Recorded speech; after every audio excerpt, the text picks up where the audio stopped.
Welcome, everyone. I'm just letting everyone into the meeting, which will probably take us a few moments because it's a few people, but it's lovely to see you all this evening. Just going to give everyone a chance to come in.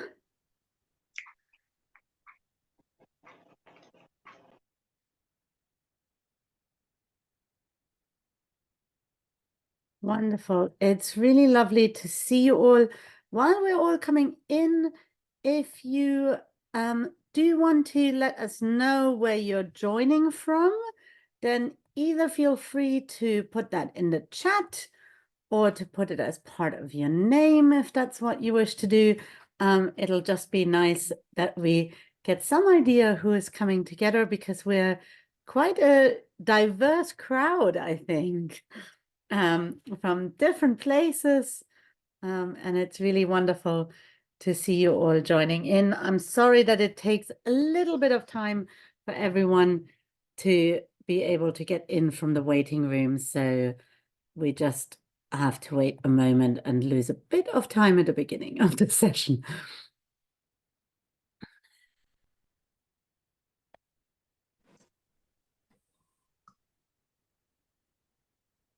If you wish, you can also at the moment still unmute yourself and say hi to each other as well.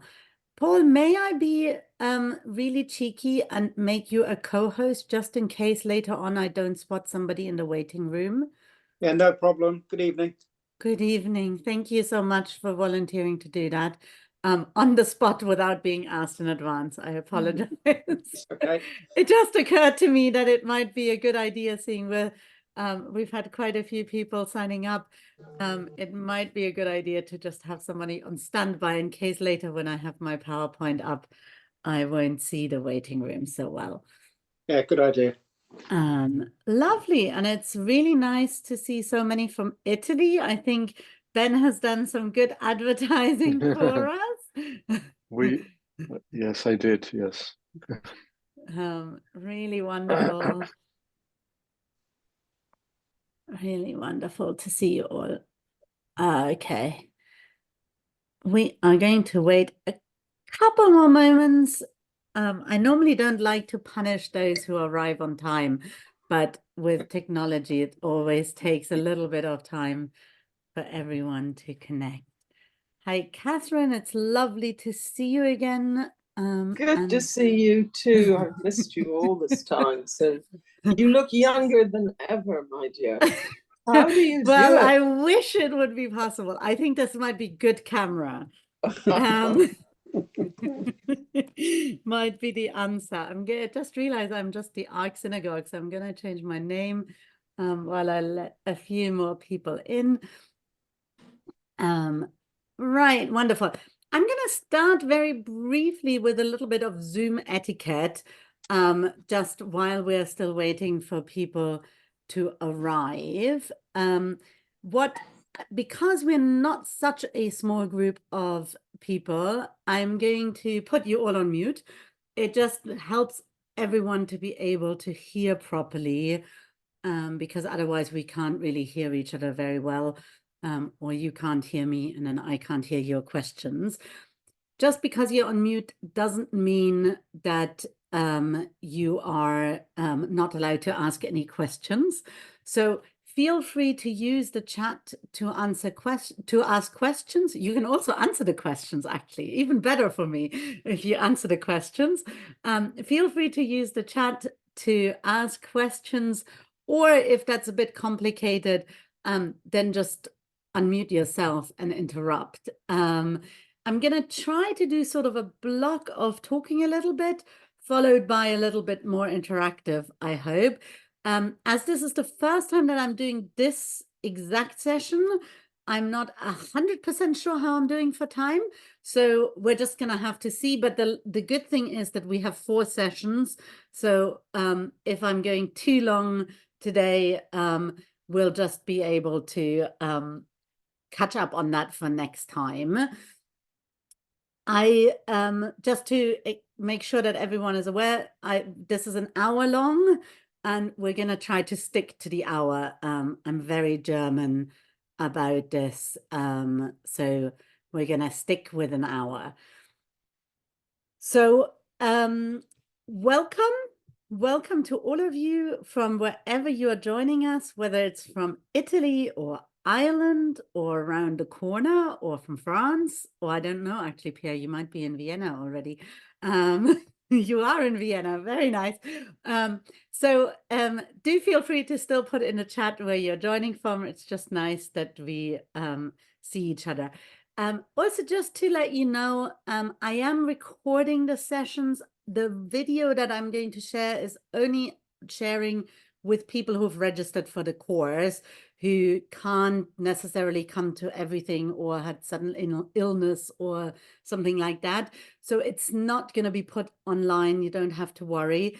But if you are nervous about your image being shown anywhere, then if you just turn your camera off, that will avoid that. But it shouldn't happen at all. So but do let me know if you have any concerns about that. Israel in 2023, a story in 10 t-shirts. I should have really put on a t-shirt, right? I came back from my sabbatical and I realized actually I had brought 10 t-shirts back from my sabbatical. But our story of Israel in 2023 actually starts before the t-shirts. So I'm going to share a presentation with you. I'm going to take it on and off a little bit, hopefully, so that we can still see each other, because it's quite nice to be able to see each other. But I thought I'll illustrate a little bit of what I'm talking about with my slideshow. I apologize formally to my to the European Union for Progressive Judaism, whose chair I am at the moment, in addition to being one of the rabbis of the Ark Synagogue. I didn't have the EUPJ logo in white to hand. So at the moment, the EUPJ logo is missing from my opening slide, but I'm sure we're going to fix it for the next time. So Israel in 2023, a story in 10 t-shirts. We are going to come to the mystery of the t-shirts, why the t-shirts, probably in a little bit of time. The picture you see here on the opening slide is, of course, one of the photographs, the aerial photographs of the protests on Kaplan Street in Tel Aviv.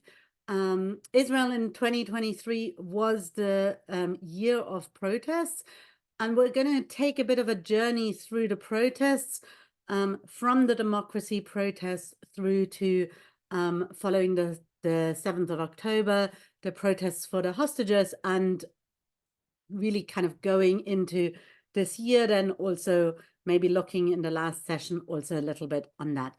So what are we going to cover in the next couple of sessions? We're going to look in this session on how it all began, the judicial overhaul, and a year of protest. And we're going to do a kind of overview of what was the judicial overhaul all about, how did the protest movement get started. In the second session, we're going to look at the protest movement in a little bit more detail. The protest movement was a very diverse and is a very diverse movement, and we're going to look a little bit more at the different groups that are represented, and you'll see that those groups are also represented by t-shirts, because what people soon discovered when the protest movement first started, everyone went out with little little cards to hold up. When you try to do this week in and week out in all sorts of weather, at some point you discover your hands get quite tired, apart from the fact that your ears get quite deaf. And people discovered it's much easier to print the slogans on t-shirts, and then you don't have to carry something in your hand the whole time.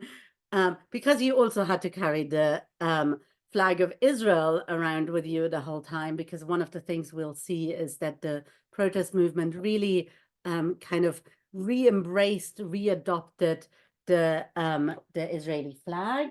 And also, of course, the other symbol, I'm kind of having it popped it up behind me here, that became very important, is the Declaration of Independence. So this is an image of the Declaration of Independence.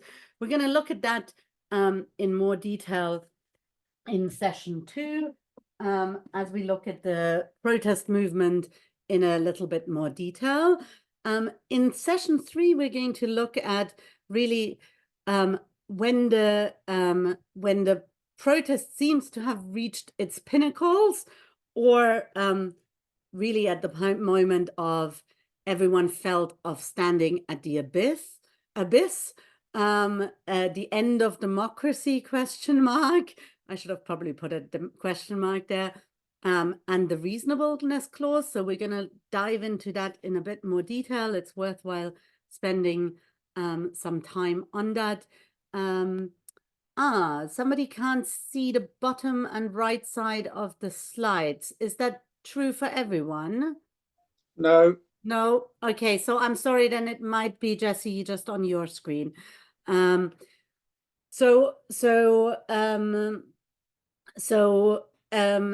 to look at that in session 3, and then session 4, we're going to look at October the 7th and its aftermath, the hostage crisis, the war, and what now. And that really takes us through a whole year of Israel. So we're going to turn to how it all began. So how did it all begin? It really began with the announcement of the newly sworn in government at the end of 2022.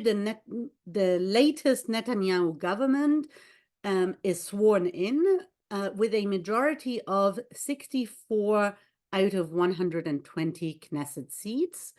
And one of the first things that the government, Israel's most right-wing government ever, not a single party that considers itself to be really centrist is represented in the government. One of the first acts that the government does is it presents its vision for a judicial overhaul. So on the 4th, and we're going to kind of follow along on this timeline a little bit as we go. You don't need to try and read every part of it. And if you can't see the bottom right, that's okay, because hopefully I've always kept the most current thing in the left-hand corner. On the 4th of January, the government announces a judicial overhaul process. Let's take a moment to look at what were the key points of this judicial overhaul process. So point number 1 was the standard of reasonableness. Now, the standard of reasonableness was a legal doctrine within Israeli law, which said that the courts could oversee cases where the government's decision disproportionately focused on political interests without sufficient consideration for public trust and its protection. What it basically meant is that the court had the ability to say, this government isn't acting reasonably. Now, part of the reason why the judicial overhaul process, why this was such a critical aspect of, in a sense, attacking the foundations of Israeli democracy, is that there is no constitution in Israel. There is no constitution, and there isn't really the traditional division of power between government and parliament, in a sense, because automatically, in order to form a government, you have to have the majority of parliament, and almost all laws, including basic laws, you can change with a simple majority. So one of the ways that Israeli democracy, in a sense, had as a checks and balance was the fact that the courts could come in and scrutinize decisions of the government and could say, this is quite frankly not reasonable. Now, in general, and in a sense, therefore, strike down laws, strike down legislation, or other government decisions. In general, the courts actually did not do this very often. It was, as part of this process, the government portrayed it as if the court is a hugely activist court and acts very quickly and in its own interest. But if we actually look at it case by case in terms of numbers, the courts were actually very careful not to strike down legislation.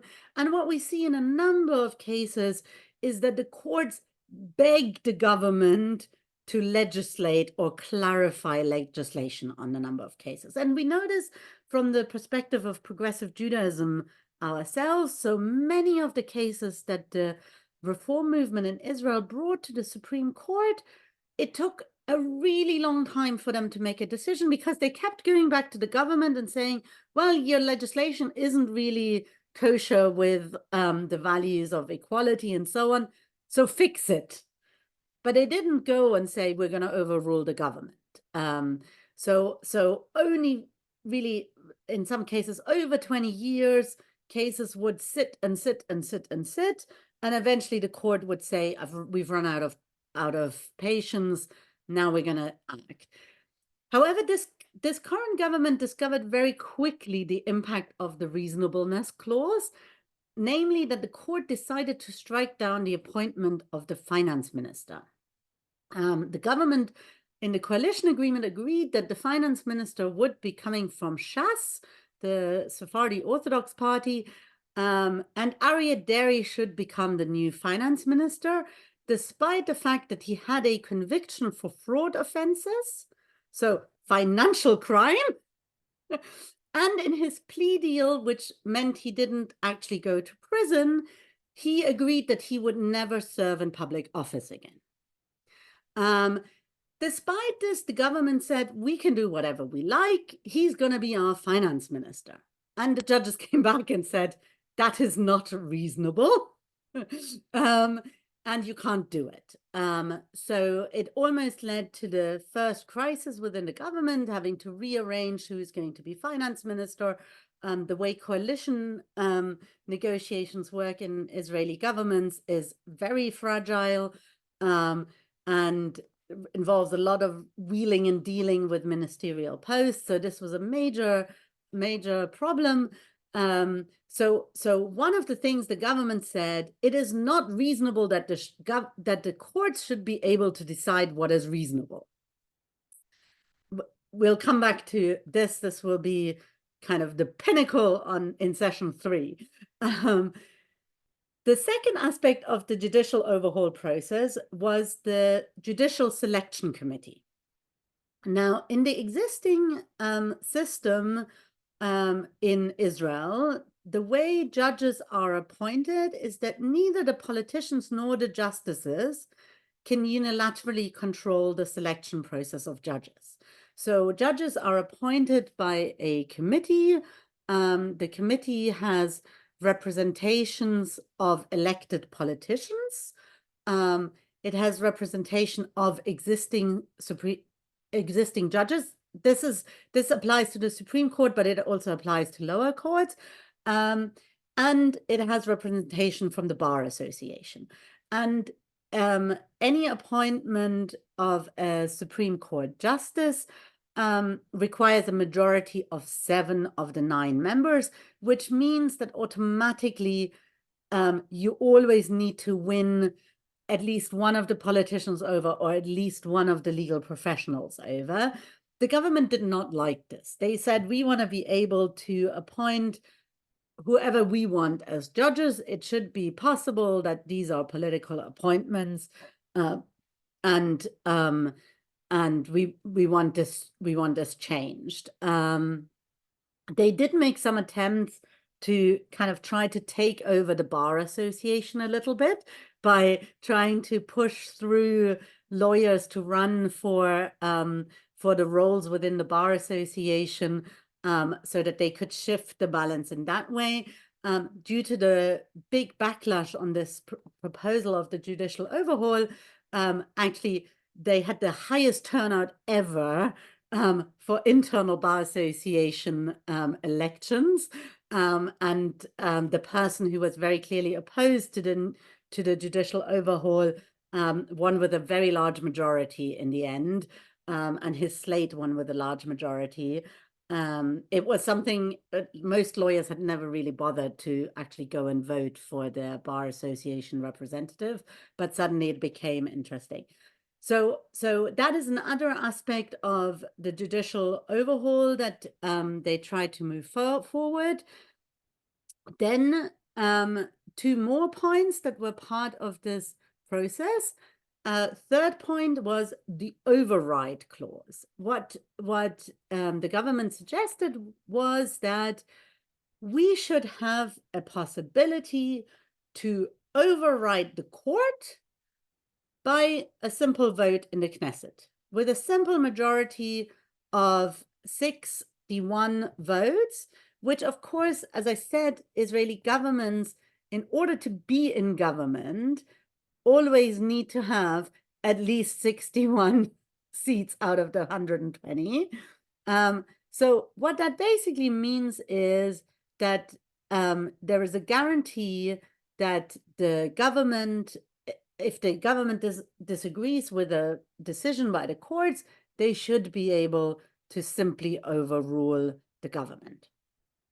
And then the final aspect of the judicial overhaul proposals was the transformation of legal advisors into political appointees. At the moment, the legal advisors to the ministers have a dual role. They help the ministry implement its policy, and they advise the minister on that, but they are also supposed to be the gatekeeper who ensures that the ministry actually complies with the law. So they don't just have an obligation, they're civil servants in the classic sense, they don't just have an obligation to upholding the wishes of the minister and the ministry, but they also have an obligation to say to a minister, you can't do this, this is against the law. The way that currently these legal advisors are appointed is that they are civil servant appointments. There is a tender process. The legal advisors don't actually report to the ministers or the ministries. They report to the Attorney General. And the suggestion from in the proposals that was published on the 4th of January was, we want these to be political appointments. They should not be responsible and answer to the Attorney General. In fact, we also want to be able to just appoint the Attorney General and choose our own Attorney General who just agrees with us. But instead, they should be political appointments who just advise us and kind of see if they can twist the law to suit our needs. So the picture that became really very clear right from the start was that this government was set to ensure that its power could be maintained and the courts would not, from the judicial perspective, nothing would get in their way. Nobody would come along and annoyingly say, you can't be racist, you can't be misogynist, you have to maintain equality in front of the law. All these principles that were embedded as part of the basic law of the State of Israel, the government was happy to see pushed away. So really what we see happening in response to this is actually, oh, no, I went to the wrong slide, sorry. No, I'm in the right slide. as soon as the government announces this on the 4th of July, 4th of January, sorry, 7th of January, Saturday night, week one of the protest movement. Week one of the protest movement, traditionally in Israel, Saturday night after Shabbat is the time you go to protest. Israelis are much more versed in going to protest than, for instance, British people are. And Saturday night is the classic night to come to protest. So there was a very short time frame between the announcements of the proposed legislation and the protests starting. And for a lot of groups, the question arose, are we going to join the protest movement? Is it going to be, we're just all going to rock up as individuals, or are we going to join the protest movement as an organized group? From week one, our Israeli Reform Movement decided that they were going to be present at the demonstration. They were going to be part of the protest movement. In the beginning, it was about 25 organizations. We'll look at that in a bit more detail in the next session. Various different interest groups. The Israeli Reform Movement was there from the start and remained until all throughout the protest, the only organized religious movement that joined the protest. Now, there were other religious groups, but not a kind of movement of synagogues. And I remember very clearly the conversation. It must have been the 5th of January or maybe the 6th of January. I got a call from the chairman of the Israeli Reform Movement and said, Leah, I think I'm going to get myself in hot water with my board because I had to make a judgment call because we had to print this very large banner before Shabbat. And I decided we're going to join the protest movement. And in the beginning, it wasn't clear that everyone attending Reform synagogues was going to be on board, because one of the things we have to remember, of course, people affiliate with a synagogue not necessarily for reasons of political affiliation. But the movement as a movement felt very strongly they had heavily relied on the courts in order to get justice, and that they could not stand by while the courts were being dismantled, that this would be a direct threat to the survival of the movement, just as much as it was a direct threat to the survival of the country and to the survival of democracy in the country. So right from the start, the movement chose the slogan, B'Shem HaYahadut Negen Al HaDemokratia, for the sake of Judaism, we will defend democracy. In the beginning, with a big banner with, little posters to hold up. You can see in this picture here still that people are still wearing sort of various T-shirts. It doesn't look very uniform yet. In later images, you will see, especially when we're looking at the session next time, you will start seeing that people are starting to look more uniformed because people are wearing their T-shirts. In the top hand corner, you'll see a picture of my T-shirt that is later on the Reform Movement printed the same slogans on T-shirts. Edition number 1 was a normal T-shirt because this was January, right? So in the beginning, it wasn't that hot. Then they changed to kind of, the material that is like for sportswear, which was much more pleasant when it was really hot. So in the top corner here, you see one of my T-shirts as well. So the Reform Movement really decided right from the start, we're going to join the protest movement.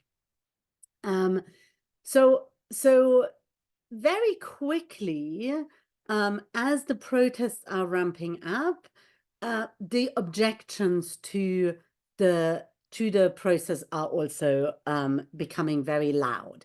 So on the 2nd of February, so we're not even a month in from the announcement that they would legislate. They haven't yet, the government hasn't yet proposed any legislation. They have just talked about the kind of legislation they will propose. The Attorney General goes on record and says the plans of the government will harm the country's democratic checks and balances. This was really something, not a minor kind of interference of the Attorney General, who is a civil servant, whose role is not normally to criticize the government publicly. But she came out very, very clearly saying this will harm the country's democratic checks and balances. And round about the same time, President Herzog likewise starts to go on record to warn that the country is at the brink of a constitutional collapse, and calls for the process to stop, for the government to stop its process. He says, stop the process for a moment, take a deep breath, allow for dialogue, because there's a huge majority of the people who would like dialogue. So what we're seeing here is the vision of a few who have a government majority, going very clearly against what was the overwhelming majority of both the public, but also of the establishment and especially the legal establishment. So who are the key characters in this game? On one hand, we have, of course, Prime Minister Bibi Netanyahu, right at the center, right, Israel's longest-serving prime minister. It's not really clear that he's particularly interested in the judicial reform in general. In practice, he is very interested in how judges are selected and so on, because he is currently indicted for corruption offenses as well. Now, the only role that he can serve in while being indicted is prime minister. If you are a minister, if you're indicted for a crime in Israel, you cannot be a minister in government, but you can be the prime minister. So as prime minister, he's indicted. In fact, he then, by this time, not yet on trial, but will go on trial even. So he is interested for very personal reasons in the judicial reform. The characters on his left and his right, Yariv Levin and Simcha Rotman.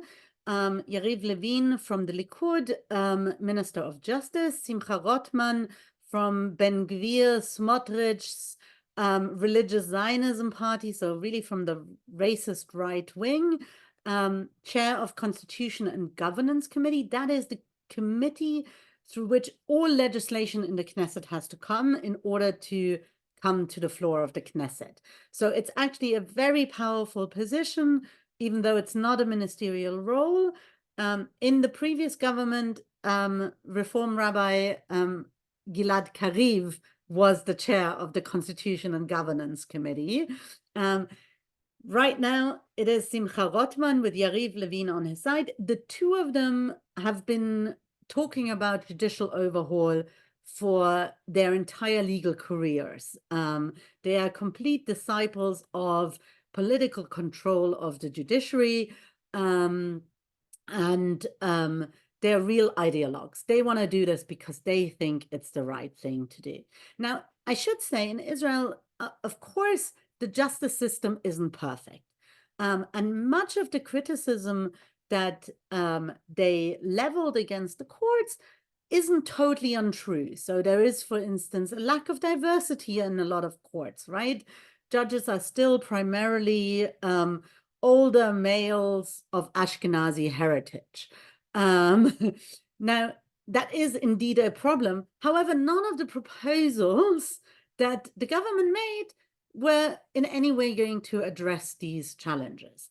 So, so it's not that everyone else said we shouldn't have judicial review or judicial changes at all, but this was aiming at something else.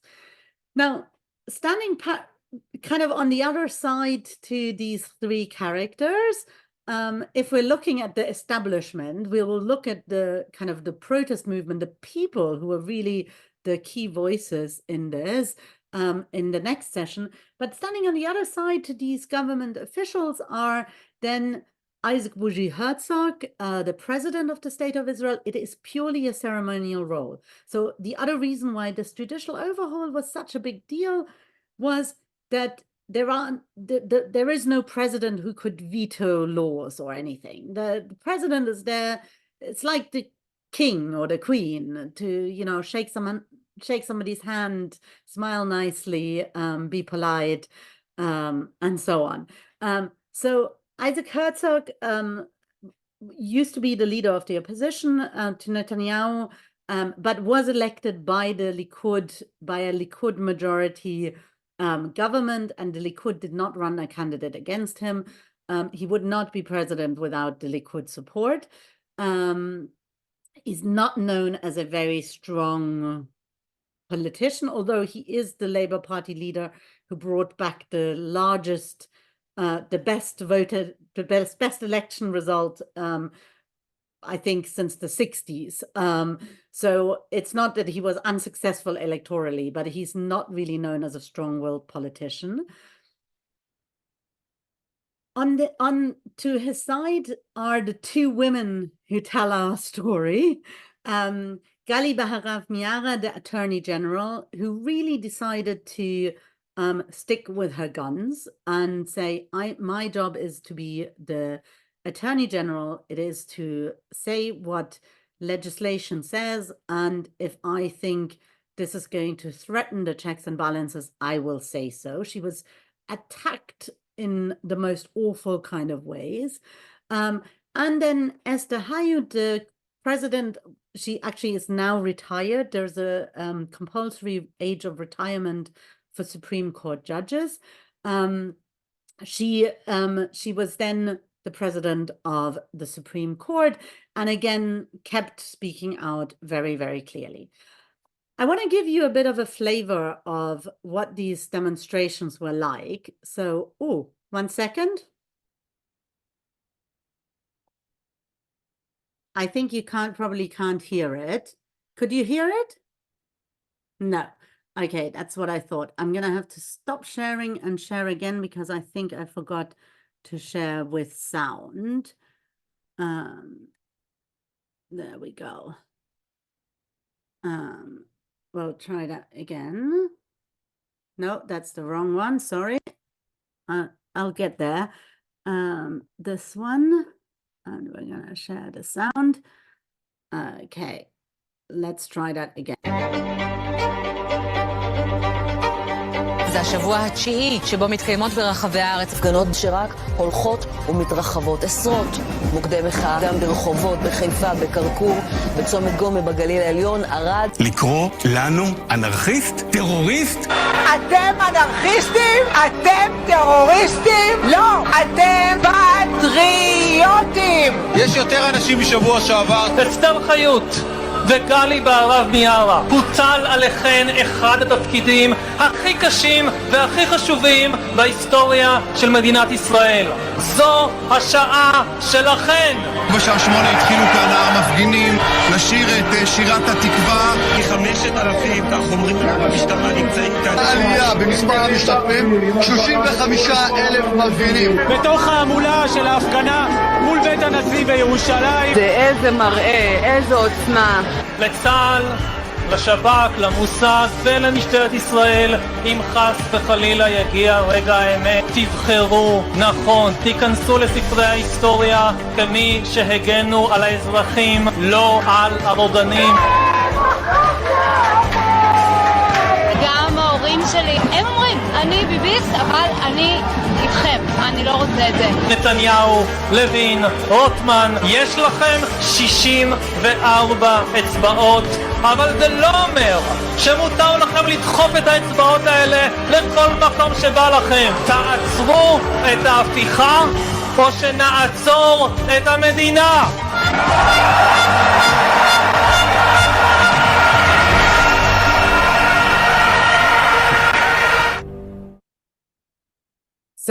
So you got a little bit of a sense. So this was only week 9. We're gonna, as we get to session 3, we're gonna get to weeks 30, 31, 32, and so on. So what we see is the demonstrations ramping up. 400,000. You have to remember, Israel is not such a large country, and 20% of the population are not Jewish, and therefore not that likely to turn out for these kind of demonstrations, especially with the Israeli flag. Now, the Druze community, for instance, did join in with the demonstrations very publicly, and there were Arab voices, Israeli Arab citizens who did also join in, but it was primarily a Jewish protest movement, and there was a lot of discussion about it. And as we look at the different groups, we'll talk about that a little bit more next time.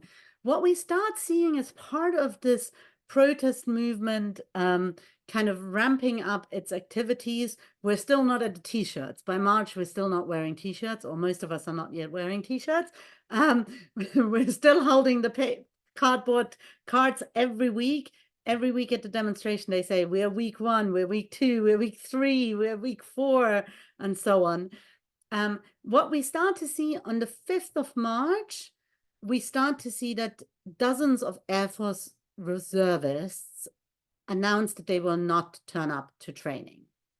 And this starts to be a turning point in the protest movement. It pushes President Herzog, to propose an alternative, along with the other warning calls. Now the finance ministry warns of the economic harm this will do.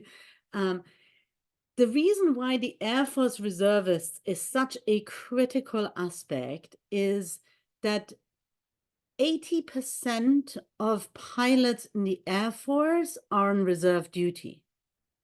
So even like not during wartime, very, very few Air Force pilots are professional soldiers that kind of are in the military all the time. The vast majority of the Israeli Air Force is a reservist Air Force, and therefore it's really critical that the pilots come to training, because if you don't fly enough hours of training, you then can't fly when there is a crisis. So we start seeing things ramping up. We also start seeing the protest movement spreading around the world. Israelis around the world, together with Jews from around the world, start to say, we can't just stand by. This is not just something that we will watch that is happening in Israel. We have to get involved. On the 24th of March, 2023, Bibi Netanyahu arrives in London, and we'll see a little bit of the video of him being in London now. Bibi goes to London.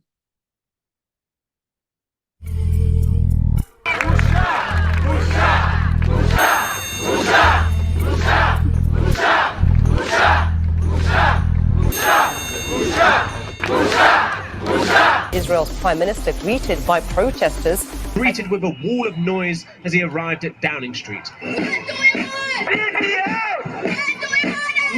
Jewish Londoners all shouting Demokratia. מעולם לא קרה לראש ממשלה ישראלי שלא הייתה הודעה משותפת שהתקבל ובעצם כמעט גורש אחרי 41 דקות. אתמול באנו ב-8 בבוקר מול דאונינג סטריט.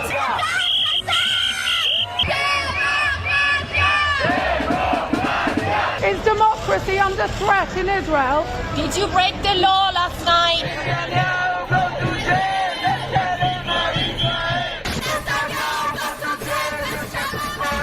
המשכנו למלון הסבוי והקפנו אותו.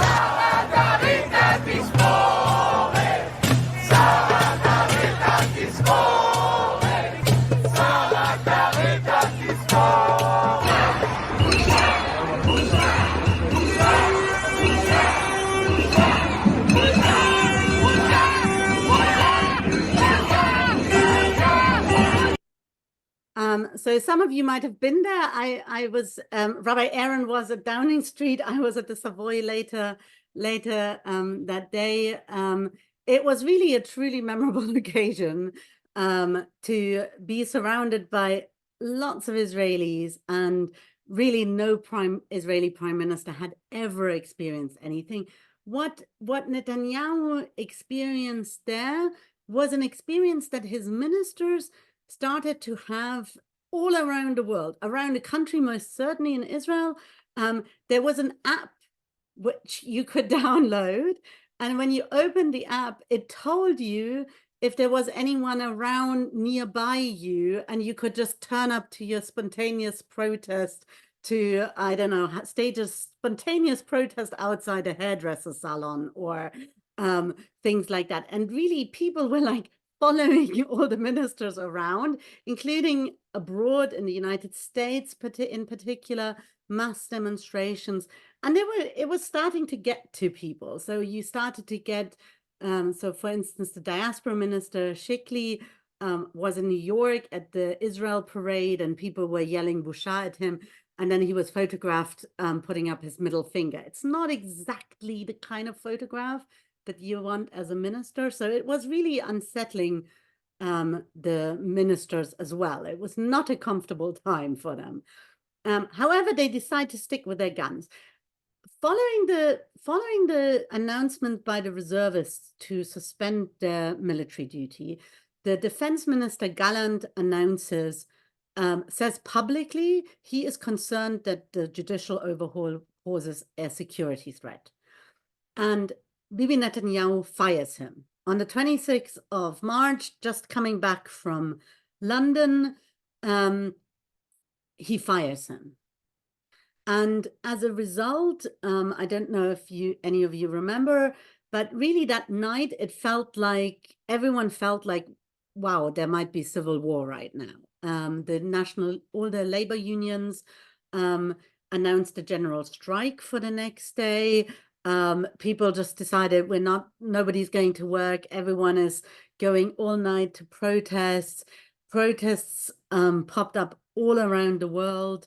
And the country felt at the brink. It was such an outpouring of protest that Netanyahu realizes he can't keep going like that. His coalition will collapse if he keeps pushing for it. And so he announces that the process will be paused, and he will engage in the attempt by the president to broker a compromise. As they are negotiating, the weekly protests continue. They continue around the world. And there are sort of half-hearted discussions, I would say. And eventually the government says, actually, we don't really care. We're getting a bit used to just not paying too much attention to all these annoying protesters.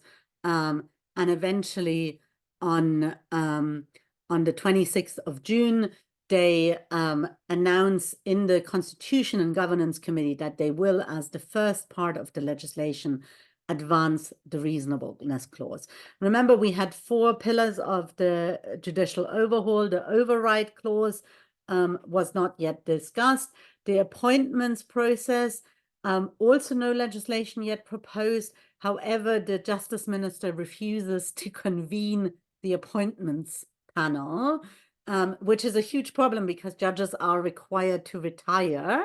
The compulsory age is going to get judges, so there's now lots of judicial vacancies, including there is currently no president of the Supreme Court. because normally there is a seniority principle. That is another aspect that they wanted to change. That the longest serving judge normally serves as the president. Currently, that has not been appointed because of the committee not being convened. And then the final thing about the legal advisors, that's sort of hanging around somewhere still on the background. But so we are ramping up rapidly to our reasonableness clause, to which we will return in session 3. Before I'm going to give you a chance to ask questions, I'm going to share one more video about protests from around the world, to just give you a bit of a sense, a reminder of what it really was like all over the world. More than 600,000 people marched in the streets of Israel last night. Our brothers and sisters in Israel, hear our voices from more than 50 cities worldwide. עולים למגיני ישראל בטוקיו, בסידני, בלונדון, ברלין, רומא, ניו יורק, סן פרנסיסקו ועוד ועוד ועוד. Israel is already in a constitutional crisis and time is running out. We are here to let Netanyahu and his government know that this will not happen. We must keep pushing and speak up and do everything we can from here to ensure that this will not happen.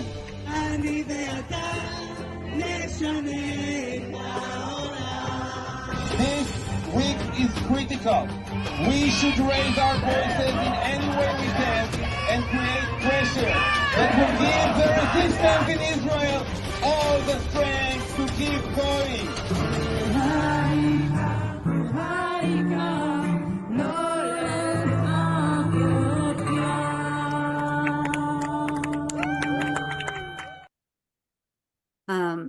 So with this last video, and we only have 10 minutes for questions left. I apologize, but we can always pick up some additional questions at the start of the next session. We come kind of to the end of my speedy tour through the judicial overhaul, and really leading up into this big protest movement. You have to remember, we're going to pick up the story kind of mid-year, starting sort of around June. June really becomes the time when everyone's t-shirts come out. In the video you saw, in some of them you start seeing the t-shirts.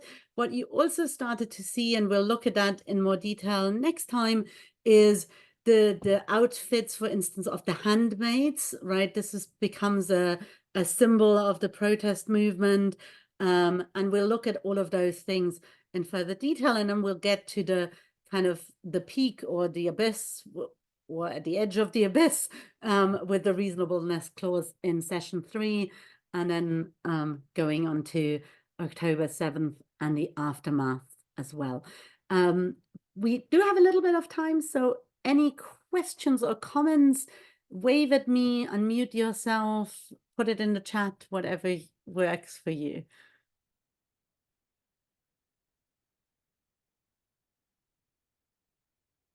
Oh, everyone is shy. Anything that wasn't clear, anything that you'd like me to elaborate on? Maybe if nobody has a specific question, I'll say a little bit more about the Israeli reform movement. Oh, Judy has a question. One second, you need to unmute yourself. Sorry, Judy. Oh, it's such a relief to know that all that's going on, because it's like this terrible dark cloud that it could be such a thing could happen. So I'm so grateful to you for showing pictures of people being united and waving the Israeli flag. I'm afraid, I mean, you know, because Netanyahu is a Yahoo. Okay, that's my comment. For those of you who Israel go on his travels. Anyway. Thank you. Thank you, Judy. So it's interesting you're saying everyone is united. It actually, so I visited Israel a couple of times during those early months, And actually, the feeling of going to these demonstrations was one of, at the same time, unbelievable elation and hope and complete devastation. Yes. Because actually there was a lot of rhetoric. So in one of the videos you will have seen you call us anarchists, you call us terrorists, all of these things. And in some of the t-shirts that I'm going to show, they're kind of playing on that as well. And it did have very much also this sense of, are we actually at the edge of a civil war? Because there was a part of society, they didn't turn out in big demonstrations. There were only really 2 or 3 very large counter demonstrations from the right wing. But there was this very palpable sense that there was a group of people who thought they had the power and they didn't care that the rest were concerned. And it actually felt not very united. At the same time, it was very uniting to be at these protests. People very quickly realized that you do need ear protectors because it was very loud. And we will see in session 3 later on, the police violence also ramped up. So in the first few weeks, there was really no violence from the side of the police. They just kind of stood by, watched. One of my biggest impressions from it was, I have never been to demonstrations that were so clean. I think part of the reason was that the government kept saying, you're anarchists, you're terrorists, you're awful human beings. Everyone really tried to tidy up. And unlike in most other mass events, when you go to events with like 100,000, 200,000, 300, 500, 600,000 people, it was super clean. People were nice to each other. Nobody stole stuff. There were, the good old entrepreneurs that you get who sold you bagels for democracy. Or water bottles for democracy or for a fortune. Later earplugs for democracy, also for a fortune. And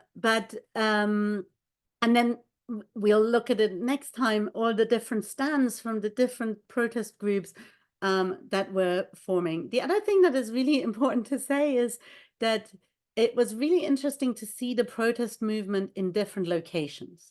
And we'll look at that in more detail next time. But really, so the main demonstrations on Kaplan Street in Tel Aviv, on that junction over the highway, which has now been renamed Democracy Square. But protests really across the country. In the beginning, in the first video we watched, it said dozens of locations. Later on, over 150 locations. Tel Aviv was like a high-tech show, right? Tel Aviv is the center of the high-tech industry. The high-tech industry paid for all the screens. The protest costs millions a week, millions of shekels a week, because it's had like along Kaplan Street, I think there were like 20 large screens with I don't know how many hundreds of speakers so that you could hear the speeches. It had like, the projections that told you what to chant at what point and so on. And then the contrast to that, the small protests on bridges over the highway, where it would literally be, I don't know, 100 people coming together from the neighborhood just on a bridge, standing there with their flags, maybe having a little bit of a microphone. One kid selling t-shirts and hats and things like that. Very kind of DIY. And good question here about Ashkenazi, Mizrahi, Sephardi population. Definitely the Ashkenazi population was overrepresented. What is very clear is the Ashkenazi, to be honest, the academic elite was overrepresented, and among the academic elite, the Ashkenazi population is still very much overrepresented. But it's also due to voting patterns. Traditionally, the Mizrahi Sephardi population tends to be more right-wing, tends to be settled in more right-wing location. What can you tell us about the Israeli legal system? What is the retirement age? The retirement age for justices, I believe, is 67. I need to double check it. I probably can't summarize the legal system, the Israeli legal system, in 3 minutes to do it justice. I have in the past done a 1-hour session on just the basics of the Israeli legal system. What is important for us to understand as part of this is that the Israeli Supreme Court kind of has two functions. It is both the highest court of appeal, but it is also, in a sense, a constitutional court, and any citizen can take a claim, or any organization can take a claim directly to the Supreme Court if it argues that that its rights are infringed by something the government is doing. So, for instance, the adoption for same-sex couples went to the Supreme Court. It was a case brought by two parents, two men who had adopted a child who wanted to both be parents, to be named as parents.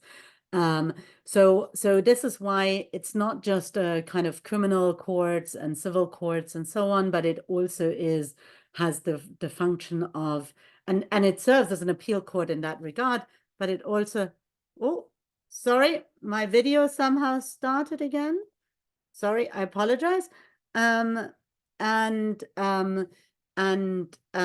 that's why it's so important, and why undermining the judiciary, undermining the role of the Supreme Court, really threatened all the checks and balances. Because apart from the court, there are no checks and balances. It's just whatever the government decides, basically with a single majority. And you will always have a simple majority as an Israeli government, because you can only be a government if you have a simple majority. So to have checks and balances, the courts were critical. Thank you so much. It is 1 minute to 9 in the UK.